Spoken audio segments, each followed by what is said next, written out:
Bonjour à tous, aujourd'hui je vais vous parler d'un examen qui m'a fait un peu flipper, même beaucoup. Mince, il y a quelques jours de ça que j'ai dû faire suite à mon parcours PMA, voilà. Donc, couramment, il s'appelle l'hystéro. Son nom complet, vous l'aurez dans le titre de la vidéo. Voilà, alors c'est un examen. Alors je vais essayer d'être le plus clair possible et le plus, j'ai essayé de vous faire quelque chose de très, enfin le plus détaillé possible, en sachant que c'est à la fin c'est mon impression à moi. Ce n'est pas toutes les femmes qui vont réagir comme ça. Alors. L'hystéro, déjà, je vais vous le présenter dans son global. Quand on arrive donc à la clinique où vous le faites, donc on vous demande donc d'enlever vos affaires du bas. Et après, on vous amène dans une salle complètement toute simple de radiographie. Vous auriez pu vous faire des radios du genou, de la main, enfin de ce que vous voulez. Donc dans un premier temps, on vous fait une radio de l'utérus, toute simple, sans produit, sans rien du tout. Et après, donc le ou la gynéco qui arrive pour vous faire l'examen.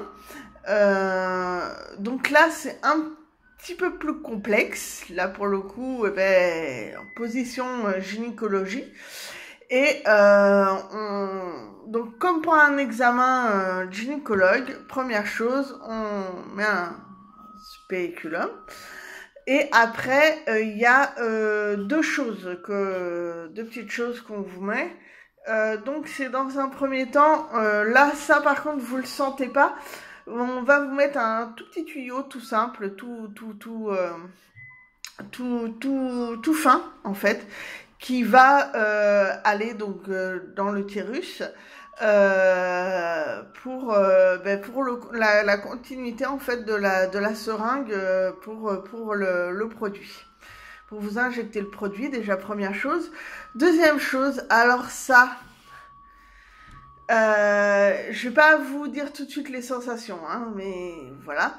Donc la deuxième chose, c'est qu'on va vous mettre une pince en fait. C'est pas la pince à outils, hein, je vous rassure.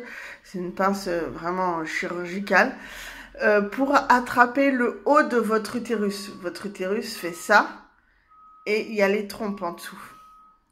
Donc la pince qui va attraper donc le haut de votre utérus pour le descendre, pour que les ovaires et trompes remontent et soient pas le plus droit possible, mais du moins que le produit passe bien dans tout dans les deux tuyaux. Parce qu'il faut savoir, l'hystéro va vous faire démontrer une seule chose, que vos trompes soient bouchées ou non. Voilà. Donc, dès que tout est installé, donc la gynéco injecte le produit. Voilà. Et après, elle vous fait basculer. Donc, vous êtes comme ça. Elle vous fait basculer d'abord vers la gauche, enfin en semi-gauche, et après en semi-droite. Et pour finir, complètement à gauche. Voilà, et vous revenez, et elle vous enlève tout. Alors, voilà, pour la partie technique. Après, pour la partie de mon ressenti à moi. Je précise bien que c'est mon ressenti à moi. Alors, on m'avait prévenu que quand on allait mettre le produit, ça allait faire mal, plus ou moins, comme si c'était des règles, en fait. Personnellement, quand elle a mis le produit, quand elle m'a dit qu'elle mettait le produit, je n'ai rien senti au produit. Par contre, quand elle m'a dit je pince pour tirer l'utérus, là par contre, bien sûr, j'ai morflé.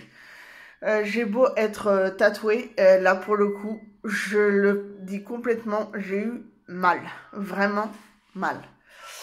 Euh, voilà, après j'ai pas eu non plus très mal, mais j'ai eu mal. Alors vous allez très très vite comprendre que quand vous entendez lors d'un accouchement que la respiration est très très importante, alors oui, je le souligne, parce que là vous allez très très vite pendant l'examen qui dure que 10 minutes à peu près, vous allez très vite comprendre que la respiration joue une clé phénoménale dans la façon dont ça va se dérouler. Au tout début, vous allez être tendu comme pas deux, surtout quand elle va vous dire « clac, je pince ». Vous allez le sentir et vous allez sentir qu'elle tire sur l'utérus. Donc, là, vous allez complètement vous crisper, etc. Et vraiment, il va falloir que vous vous concentriez sur votre respiration. Le plus doucement et tranquille possible. Alors, franchement, je ne l'ai pas fait du premier tour. Hein. J'ai vraiment été omnibulée par comment que je veux dire, par la douleur, que honnêtement, j'ai pas fait attention à ma respiration et vraiment, j'ai vraiment senti le changement quand j'ai commencé à respirer tranquillement, etc. Voilà. Bon, la gynéco, elle a compris qu'il fallait plus me parler, hein, que là, pour le coup, j'étais dans ma bulle de respiration, ça n'allait pas plus loin. Donc, on a fait l'examen, côté gauche, côté droit, et de nouveau côté gauche. Après, quand elle enlève tout, c'est une très très... Comment dire ? C'est une drôle d'impression. On a l'impression que, voilà, vous expulsez mais tout d'une seule traite, en fait. Quand elle lâche tout, quand elle enlève la pince, qu'elle enlève le... En fait, pour ma part, elle a enlevé la pince et le spéculum en même temps. Donc, ça a été vraiment... voilà, comme si... Moi, je l'ai vraiment ressenti comme si que j'évacuais tout ce qu'il y avait à l'intérieur. Donc voilà, pas super méga agréable. Après ça, donc là, on vous donne une tonne de papier parce que de toute façon, vous allez perdre en fait tout le produit. Et puis après, vous allez vous changer. Sachez une chose, ça j'en reparlerai tout à l'heure en fin de vidéo sur les conseils que je vous donne, mais vous allez saigner après l'examen. Parce qu'il ne faut pas oublier quand même qu'elle va vous pincer l'utérus et donc du coup ça va quand même le faire saigner. Alors c'est pas comme des règles, hein, c'est vraiment des petites sointes de sang, mais voilà, faut le savoir que vous allez saigner par la suite. Voilà. Donc après, on vous changez et tout ça. Et puis généralement, enfin moi je sais que j'ai eu le résultat. J'étais encore allongée sur la table et voilà. Ah oui, dernière chose, ils font aussi une radio après que vous ayez tout enlevé. Donc c'est voilà une dernière radio qu'on fait avec le produit à l'intérieur, utérus normal, etc. Donc tout ça pour dire que à la fin, moi, la gynéco n'a pas attendu. Elle m'a dit tout simplement voilà que mes trompes étaient normales, que tout allait bien et que enfin qu'il n'y avait pas de bouchon au niveau des trompes, etc., que ça passait très bien, donc il n'y avait pas de souci. Elle m'a recommandé quelques petites choses pour la suite, donc que j'ai mis en place. Mais voilà, elle m'a donné quelques conseils et puis on est parti comme ça. Enfin, on est retourné en salle d'attente et après on a comment que je veux dire, été réglé. Voilà, quand on a récupéré tout le dossier. Voilà. Alors, maintenant, je vais vous parler des conseils que je vous préconise. Alors déjà, attendez. Alors avant de vous parler de ça, je me posais une question, moi, si mon compagnon pouvait rentrer lors de l'examen, pour tout simplement me tenir la main. J'en aurais bien eu besoin parce que pour le coup, j'étais pas ce qu'il y avait de plus rassuré, même quand j'avais tout le bazar dans mon utérus. J'ai vraiment eu du mal à me concentrer. Je savais qu'il était pas très loin, mais j'aurais aimé qu'il soit avec moi pour le coup. Donc voilà. Du coup, donc moi, pour ma part, en tout cas à la polyclinique de Saint-Herblain, donc dans le 44, le compagnon n'a pas le droit de rentrer. Ça, c'est sûr à 100%. Donc voilà. Donc voilà. Petite parenthèse. Donc pour les conseils, moi, on m'avait conseillé de prendre un Spasfon la veille. Enfin, 2 Spasfon et un Doliprane la veille au soir, le lendemain matin et 1 heure avant de partir faire l'examen. Alors moi, mon examen était à 15 heures, donc c'était parfait. Le matin, je pouvais en prendre encore une dose. Et 1 heure avant, ça tombait 4 heures après. Donc c'était parfait pour prendre le dernier comprimé. Enfin, la dernière prise. Après, en fonction, vous calculez, mais sachez quand même qu'il faut attendre 4 heures entre chaque prise, hein, c'est très important. Voilà. Après l'examen, j'ai pas voulu en reprendre parce que on m'avait rien dit là-dessus sur l'après, donc j'ai laissé un peu couler. Par contre, le samedi, j'ai commencé à avoir des douleurs au niveau de l'utérus, des trompes et voire quelque part un petit peu des ovaires. Donc j'ai laissé un peu couler, mais si j'aurais su, j'aurais continué le Spasfon matin, midi et soir.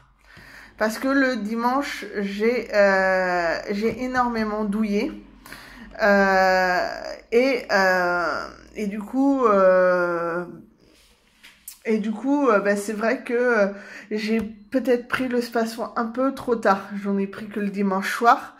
Parce que le dimanche, toute la journée, je n'étais pas à la maison et je n'avais pas de Spasfon, donc c'était un peu compliqué. Mais j'ai vraiment eu mal le dimanche. Donc voilà. J'ai eu aussi, donc moi, mon conseil, c'est de prendre le Spasfon au moins donc la journée qui suit l'examen. Si vous faites l'examen le matin, vous le prenez à midi et le soir. Si c'est l'après-midi, pareil, midi, soir, matin, midi et soir, et la journée qui suit en fait. Et puis après, si vous avez encore mal 48 heures après, c'est normal. D'ailleurs, je me suis renseignée et on peut avoir mal entre 48 et 72 heures après. Donc, tant que vous avez mal, vous prenez Spasfon ou Doliprane comme vous voulez, mais le Spasfon est quand même plus efficace pour tout ce qui est douleur au niveau utérus, etc. Alors moi, autre chose que j'ai découvert, alors à côté je prends de l'huile d'onacre. Alors pour vous faire un petit topo, parce que l'huile d'onacre c'est pas tout à fait le but de cette vidéo, donc je vais pas trop m'étendre dessus, mais en gros le but de l'huile d'onacre c'est de rendre une meilleure glaire cervicale et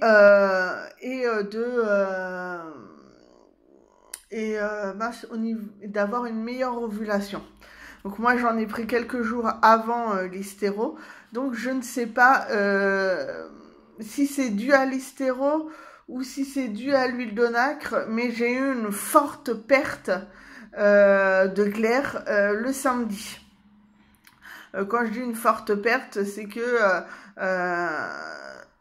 à chaque fois que j'allais au petit coin, sur le papier toilette, il y en avait quand même beaucoup et voilà, c'était vraiment beaucoup plus que d'habitude. Donc je ne sais pas si c'est dû à l'hystéro, parce que l'hystéro, faut quand même se dire une chose, et c'est assez cru ce que je vais dire, mais le produit qu'on vous injecte dans l'utérus, il décape. votre utérus. Donc c'est pour ça que je suis entre les deux eaux. Je ne sais pas si c'est à cause de l'hystéro ou si c'est à cause de l'huile d'onacre que j'ai eu cette forte perte de glaire. Mais en tous les cas, voilà, j'ai eu ça. Moi, c'est mon seul effet, entre guillemets, secondaire que j'ai pu avoir, outre la douleur que j'ai encore actuellement. Moi, je l'ai fait vendredi. Et ce matin, je me réveille, j'ai encore l'utérus, ben, je sens que ça tire, quoi. C'est comme si que ça travaillait. Donc voilà. Voilà, je pense que j'ai fait le tour. Si jamais vous avez des questions, si jamais j'ai oublié une partie ou quoi de l'examen ou ce que vous voulez, vous n'hésitez pas à me poser la question, soit en dessous cette vidéo, soit directement sur Facebook, soit directement sur Instagram. Voilà, en tous les cas, n'hésitez pas à me poser des questions. L'ayant vécu, je peux vous orienter sur certaines choses, etc. Alors je sais que niveau douleur, chaque personne est différente. Moi, pourtant, je pensais ne pas être douillette et pourtant, j'ai eu bien mal. Malgré l'espace-fond avant, j'ai eu quand même mal. Donc après, voilà. Même si je me suis détendue avec une respiration plus tranquille, plus lente, j'ai quand même eu mal. Et c'est vrai que bah maintenant que c'est fait, maintenant que je sais que c'est passé, que mes trompes vont très bien, je suis soulagée. Mais c'est vrai que je m'attendais pas à quand même que ça fasse aussi mal.